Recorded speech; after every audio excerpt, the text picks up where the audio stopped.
Belajar berbicara episode tanggal berapa ya? Tanggal 23 Juli yang di-record tanggal 22.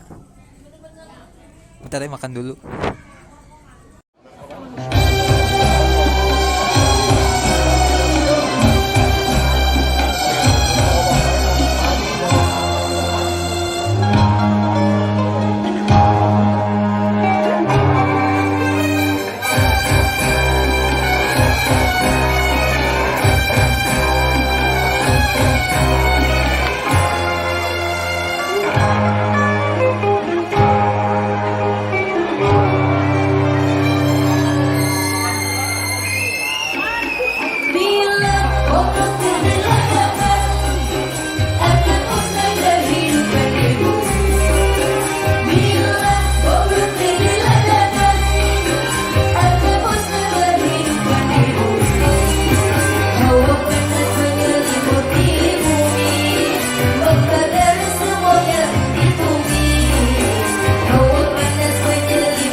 Ya pokoknya kita coba lah ya pertama kali ini shooting outdoor. Shooting outdoor. Kayaknya kalau misalnya kalian tadi nonton dari awal tahu lah itu di mana ya. Bentar, pedas guys, sumpah lah. Pedas, pedas. Bentar. Eh, bentar. Santai aja, santai. Oke, hari ini kita lagi, saya doang, aku pribadi ini akan mereview film ini, Oppenheimer. Jadi Oppenheimer itu baru rilis tanggal 20 berapa ya? 21 Juli kemarinnya banget. Oh iya nih, kalau ada yang nanyain mana nih buktinya bang? Aduh, apakah kamu penipu? Tidak dong, bentar ya.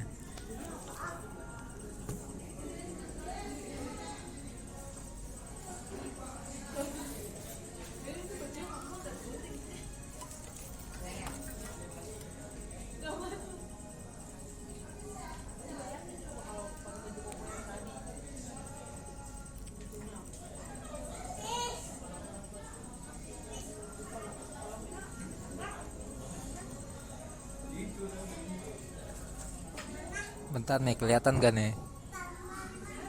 Salah. Wait, tuh kan. Tuh benar. Saya nonton tuh. Ya pokoknya baru rilis kemarin banget. Saya emang pengen banget lah jadinya, mumpung ada kesempatannya dan tanggalnya bagus ini, soalnya kalau nanti tanggal 25 gitu maksudnya nunggu gajian banget, kayaknya bakal rame deh. Ya, bentar, bahas apa ya? Oke. Eh Overall secara keseluruhan filmnya itu bagus, saya juga bingung. Ceritanya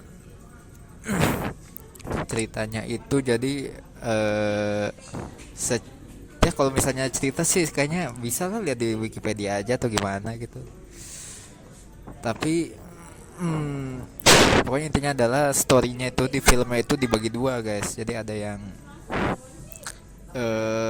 ketika, jadi Oppenheimer ini kan adalah bapak, salah satu bapak kuantum fisik gitu di dunia ini.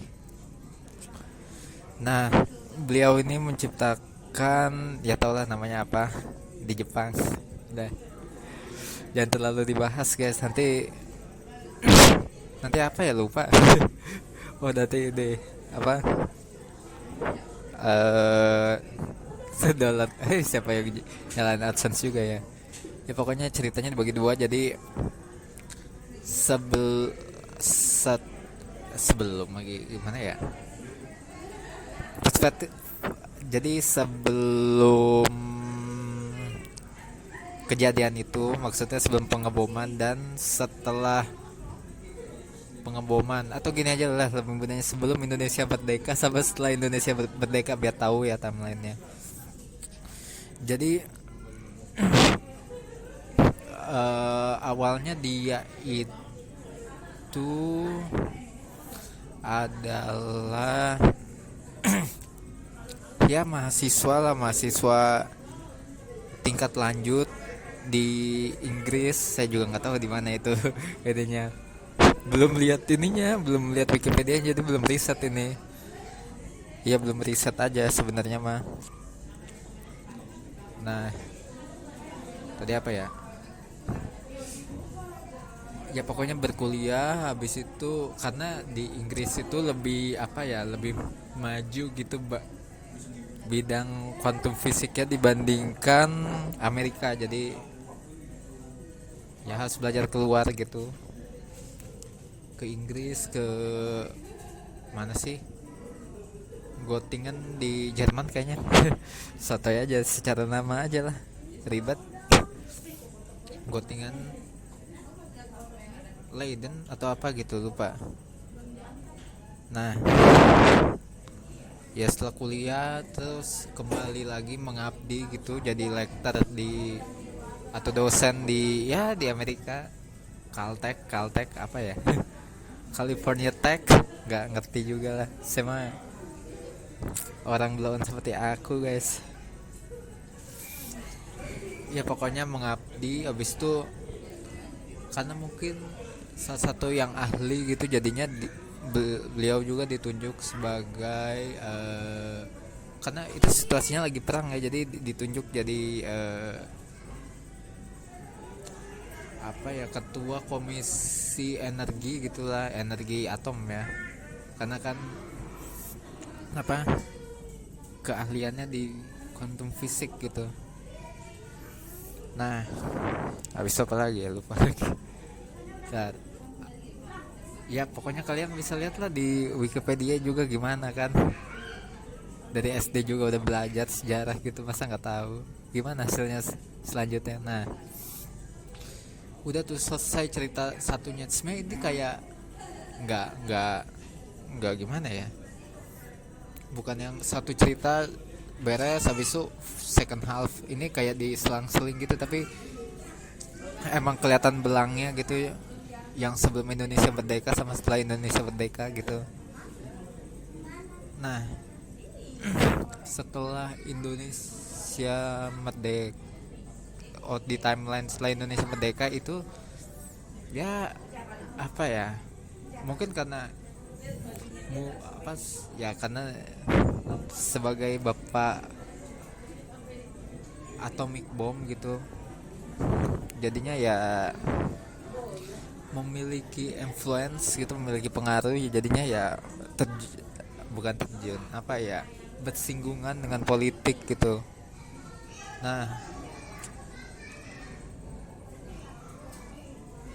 pokoknya di first half itu semuanya terlihat kayak ya baik-baik saja, semuanya membantu gitu, dari pihak pemerintah, pihak militer, pihak mana gitu, dan ilmuwan maksudnya bersatu. Tapi pas udah ini tuh mulai bukan mulai ada perpecahan, apa ya, ya kalau misalnya kita udah merdeka gitu pasti kan nyari kuasa ya gitu, lu punya duit lu punya kuasa gitu kan. Ya eh, ya gitu tadi ya, pokoknya justru sebenarnya sih yang setelah timeline setelah Indonesia merdeka yang lebih menarik kalau menurut saya dibandingkan yang pertama, karena yang pertama ya ya bagus sih ceritanya, cuman jauh lebih menarik yang cerita setelahnya gitu. Ya bisa dibilang agak tragis gitu kalau boleh ini, karena ya pokoknya tadi berselisih karena ya cari kuasa gitu, yang politisi merasa kalah populer dan gimana caranya buat itu, bounce back atau gimana lah biar dapat nama gitu. Apa lagi ya, dan mungkin medit atau enggak saya juga baca sejarah ya, belum baca sejarah itu kayaknya nggak ada deh, maksudnya itu bentar gimana cara ngomongnya ya, ya saya nggak baca aja, nanti mau baca lagi mungkin atau lihat di YouTube atau gimana gitu. Apa lagi ya, ntar wah jadi lupa. Belum banget dah, coba tulis orang mah coba diingat doang, ya udahlah. Apa lagi ya, ya pokoknya nggak bisa dideskripsikan dengan kata-kata, mendingan nonton aja gitu kalau ada rezekinya, kalau nggak ada ya nonton bajakan aja nanti. Gak rekomen tapi ya nggak kenal juga kan. Sama Christopher Nolan gitu sutradaranya. Tadi itu secara ceritanya, habis itu kalau secara visual mah visual yang lumayan intens gitu, bisa dibilang sih audionya ya lumayan apa ya, lumayan main gitu audionya, kasih tense yang tegang ketika waktunya, dan nanti Udah spoiler aja, pasti nanti ada anti klimaks secara sound ya. Pasti nanti ada anti klimaksnya, jadi dibiarin diam aja gitu. Membuat kitanya malah malah ini diam tapi kenapa tidak terasa nyaman gitu bagi penonton gitu. Pace-nya soto juga tuh. Ya pace-nya cepet, mungkin dibantu dengan audionya juga ya. Ya overall 3 jam worth it lah. 3 jam guys, jadi durasinya 3 jam. Eh, Sebenarnya sampai sekarang pun masih apa ya, udah bisa merangkai sih ceritanya satu-satu gitu, tapi kalau kalau nonton sekali lagi pasti lebih ini lebih paham gitu ya, tapi ya dari mana uangnya. Nggak berani teriak-teriak guys. Apalagi ya, mungkin ada yang nanya ini kenapa kau bajunya kayak di konten sebelumnya bang, maksudnya konten lagu ungu ya, biarin lah. Serah saya, ini kan dari kota harinya sama gitu. eh